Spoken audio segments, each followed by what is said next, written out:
everyone. Myself Rahul Mulla. I've done my master's in pharmaceutics from Jadavpur University. Currently, I am working as an assistant professor in Vishnu Institute of Pharmaceutical Education and Research in Bhaipar in Telangana.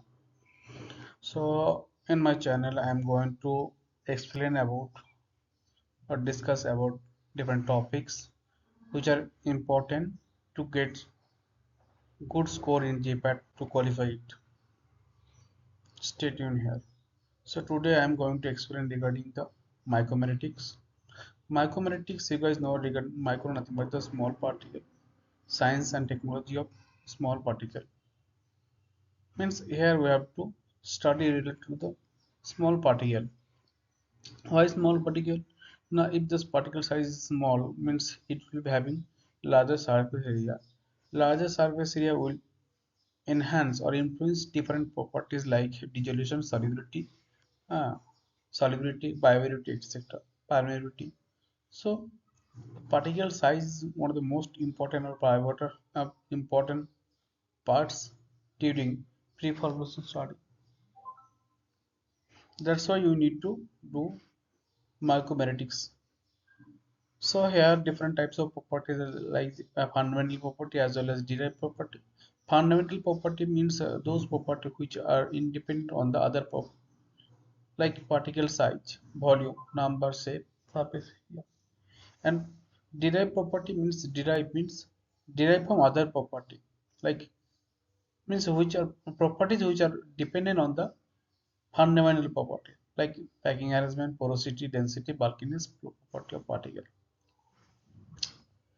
So here I'm going to study regarding different property like particle size as well as particle size distribution. So how to determine the particle size? Mainly particle size is measured in terms of diameter. So different methods are there like optical microscopy, sieving method, sedimentation, as well as Coulter counter or conductivity method.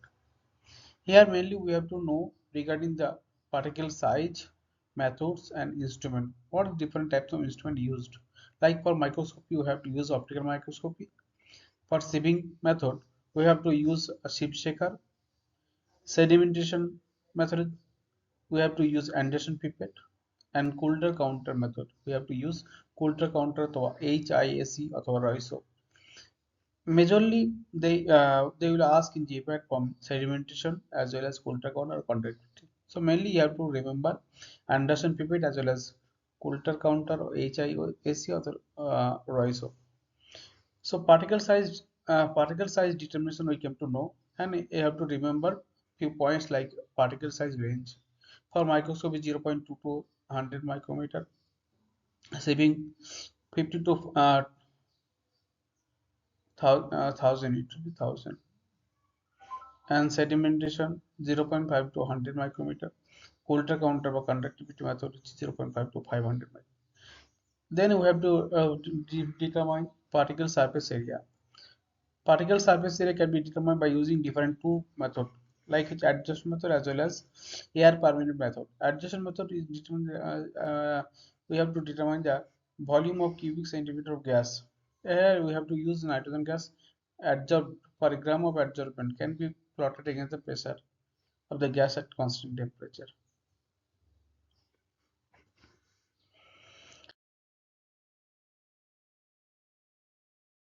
So here we have to you have to know regarding the different instrument used in different methods like as well as its different principle. For adjustment method, we have to use weight method, weight equation, and we have to use gas like nitrogen or helium on the surface of the particle. So equation you have to remember like weight equation P by P into P naught minus P equals to 1 by Pm B plus B minus 1 into P by Pm P naught. And air permeability method. And adjustment method we have to use instrument like quanta that can be asked in GPAT. Actually, I have highlighted what the points are important to remember for GPAT. I already highlighted. And next method, air permeability method. Air permeability method based on the Poiseuille equation mainly. So here you have to use We have to measure the resistance to airflow through a compact bed of powder. Surface area is directly proportional to airflow resistance. So here we have to determine like V equals to A by eta S square into delta PT by KL epsilon Q by 1 by epsilon. And here we have to use instrument like Fisher subsynthesizer. The theoretical properties: porosity of powder composing universe where closed packing. For closed packing, packing arrangement is 26%, and for loose packing 48% void space.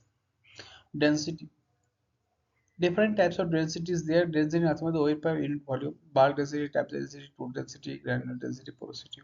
So here you have to remember the definition as well as the equations used. Already I have mentioned.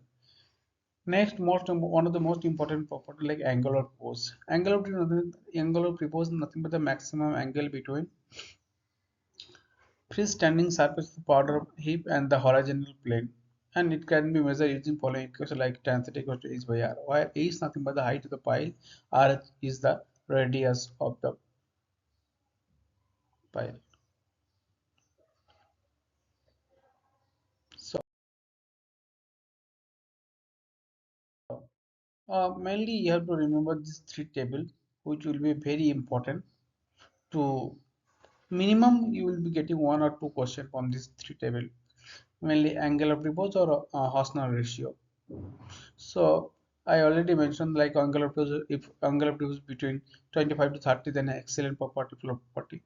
31 to 35 good, 36 to 40 we have, 41 to 45 possible, 46 to 55 poor, 56 to 65 very poor, and greater than equals to 66 very poor. So most of the information I took from Lebanon Lashman as well as Martin Pharmacy, Physical Pharmacy, which are standard books for GPAT and NAPAL. So thank you so much. Stay tuned for next videos.